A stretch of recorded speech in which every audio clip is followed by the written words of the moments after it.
I'm very blessed that I've come from a legacy of winemaking and grape growing. My grandfather was kind of a bohemian guy. He was a chemical engineer that worked in the Bay Area and always loved Napa Valley.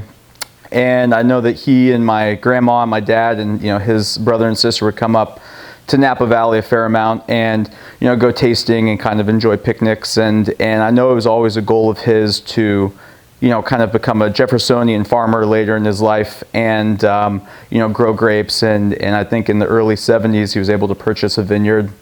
Quite a good vineyard right next to Three Palms Vineyard, the famous Duckhorn property.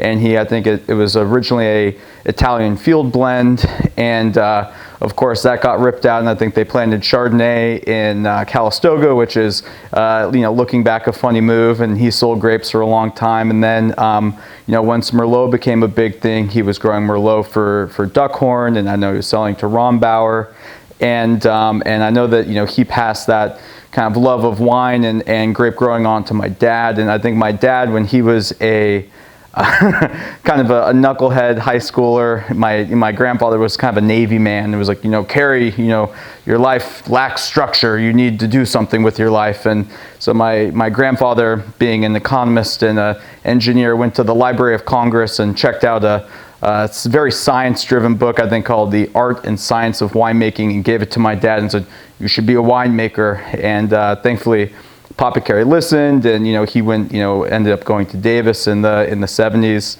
And of course, a lot of his cohort ended up really being some of these people that are household names that shaped early California grape growing and winemaking.